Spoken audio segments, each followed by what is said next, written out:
rupesin kalastamaan ensi kerran lohenpyyntiin täällä Lännenrannalla 1962.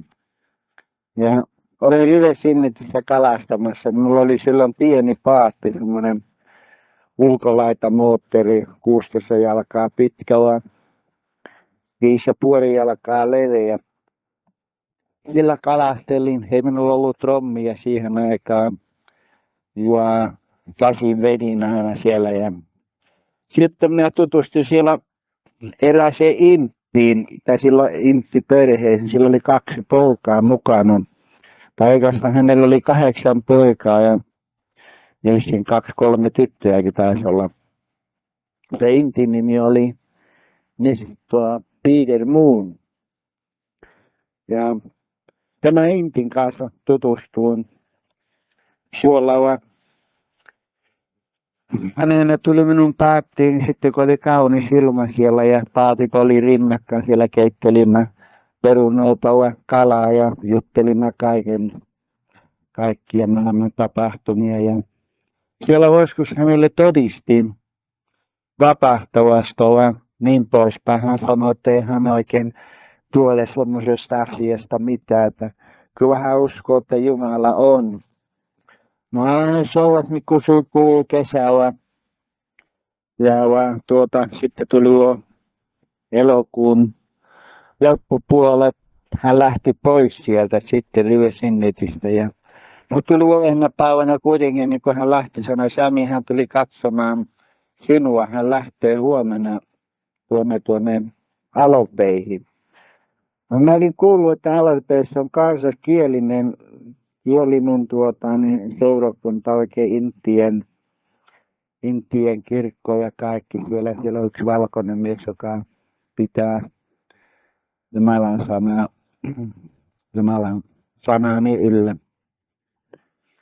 Ja hän tuli sitten hänen aamulle, että hän kyseli, että missä hän on ja mistä hän sanoi, että hän on Kinkkomissa. Siitä on jotain 80 mailia pohjoiseen Sointilasta. Ja hän sanoi, että hän sanoi sitten hänelle, että no minä en niin huono englannin kielestä ja selvittämään näitä asioita, mutta niin, mutta nyt kun menet Alopeihin, niin mene siellä kieliseen kirkkoon ja kuuntele, mitä se pastori siellä saarnaa ja puhuu. Ja jos jotain on, jos et ymmärrä, niin mene hänen luokseen. Kyllä hän sulle selvittää näitä asioita paljon paremmin kuin minä olen voinut tähän asti sulle kertoa. No näinhän kului sitten, minä sitten syksyllä minä tulin Sointilaan ja sieltä tulin tein jonkun toisen kalastajapootin kanssa takaisin. Ja se minun pikkupaatti tuotiin isolla paatilla takaisin, tuotiin tänne Vancouveriin. Niin että kului se kesä ja niin kului se toinenkin kesä ja talvi. Ja mä kyselin se seuraavana syksynä, että missä se intti oikein on se Peter Moon. Niin sanoin, että se on siellä Sointulassa sitten. No sitten oli syksy myöhään, kun minä tulin takaisin kerran Alopeihin. Ja silloin tuli yksi nuori poika, Intti, tuli sinun paattiin ja sanoi, että niin, sinun kaveri tulee tänne katsomaan sinua. Minä että kuka se semmoinen on tuo. No älä se olla vähän aikaa katseli siinä, niin siellä se Intti, Piiteri tulikin. Iso kauhea mies, siis lähemmäs 300, ainakin 250 painava mies oli. Ja niin paksukin, että he tahtoivat sitä käpimen ovesta sopia sisällä ollenkaan. No Soulani tuli sisälle ja jos minä katson, no mikäs ihme nyt on tapahtunut, se oli niin hienoissa vaatteissa ja siistiä ja kaikin puolin. Ennen se oli niin likainen, että ihan saami niin nenäkippuraan kun lähelle meni. Nyt ei näkynyt, oliko se musta vai valkoinen väriltäänkin.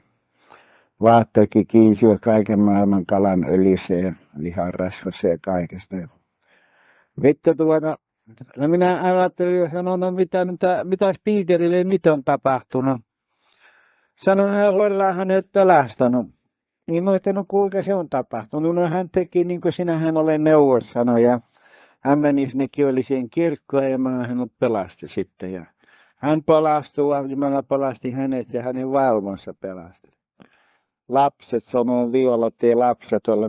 Meni sana sanoo, että niin sinä ja sinun perheesi pelastuu. Niin kuin se on. Mä kuulin sitten vuosia. Minä sain sitten komppanialta toisen paatin parennan tuotiin ja se oli siinä vissiin 16 jalkaa pitkä ja 8,5 jalkaa lovi ja sen kyllä siinä paati, semmoinen 8 tonnin paatti. Kulla aikaa ajaa luikatteli siellä pitkin rivesinnettiä ja Bellassa ja Namossa ja Millbankilla ja pitkin niitä kaikkia niitä rannikkoja ja saaria. Tuli erään kerran, sitten oli kulunut jo 3-4 vuotta aikaa. No ennen siellä Piiteriästä monta kertaa mä hänekään kyselin vaan, niin ne sanoi, että se on uskossa ja käy kirkossa askeleen. Erään kerran Piiteri tuli minun päättiin, olin Allerteissa oli ja mä sanoin hänelle, että niin Piiteri, juotko sinä kahvia?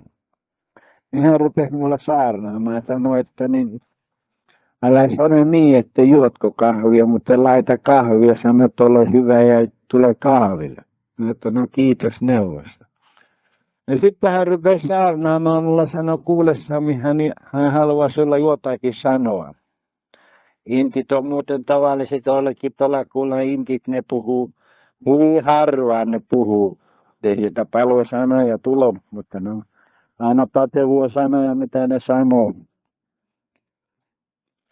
Kuule Sami sanoi, sulla oli pieni paatti silloin vuosia sitten, sinne Latso Ruum, sanoi, paljon oli tilaa siinä paatissa. Mä että joo, niin pienihän se oli. Mutta eihän minä sitä oikein käsittänyt, mitä hän sillä tarkoitti ensin. Sitten hän uudestaan kertoi, joo Sami, sulla oli pieni paatti, mutta se oli iso, paljon ruumaasta, paljon tilaa. Minulla oli ja minun perheellenikin oli.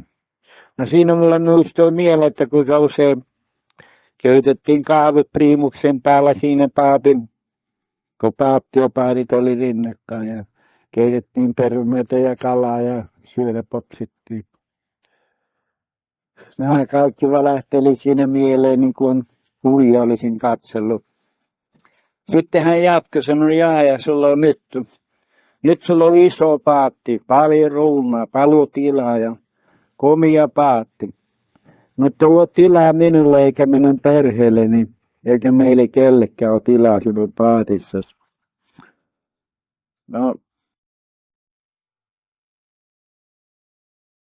ei minä tähän saanut puhua mitään, kuuntelin vain ja puomittiin tätä asiaa ja tutvin itseäni ja välähteli niin, että kyllähän se niin on ollut ja tämä niin onkin tuolla.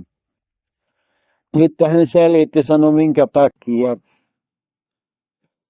Justiin sen takia sanoi, silloin sulla oli se pieni paatti vähän ruumaa, mutta sulla oli sydän palava, sydän oli avonainen ja paljon oli tilaa sydämessä ja paljon oli tilaa paatissakin. Mutta nyt on iso paatti, mutta kylmä sydän kuin jää. Ei ole paljon tilaa paatissa, mutta ei ole sydämessä tilaa. Ja nainen asia oli, että niin. Silloin oli palava, silloin todisti ja niin poispäin, mutta oli jäänyt. Se iso paatti oli jo mennyt sydämeen ja jäätittänyt ne tilat sieltä, että ei ollut tilaa aina inteille. Tuossa kuuntelin tuota Intin kertomusta tai Intin saarnaa, jonka hän saarnasi minulle ja otin niistä sanoista, koitin ottaa miellä kaikki, mitä hän sanoi ja saneli. Keittelin siinä samalla kahvia ja kahvin kaaton pöydään ja sitten sanoi Intille, että jos on hyvä ja siitä jos ottaa kupin kahvia. Siinä sanoi Intille sitten kuule, että kuule Piider, minä olen töhnyt, mutta niin. Tästä lähdin lupaan sulle, sanon sulle, että jos vaikka niin toisella puolella Lahden tuolla Intinnämällä, niin kyllä minä menen katsomaan häntä. Niin tuo kaivet ja lähti kävelemään ja sanoi päin mennessä ja sanoi, että me nähdään vielä joskus. Niin se loppui se kalastus silloin, ei se loppunut vuonna se kalastus silloin syksyllä, se oli syyskalastusta jo. Minä lähdin kans pois sieltä Aleppeista tuonne Vancouveriin. Ja niin tuli seuraava kevät. Talva menin täällä Vancouverissa. Menin seuraavana keväänä Aleppeihin tiedä lääkäsin, oliko siinä toukokuun loppupuolella. Kyselin, että missä Peter on, niin mä sanoin, että Peter on muuttanut kotiin. Mutta vain niin. Ja sen jälkeen näin Peteriä nähnyt.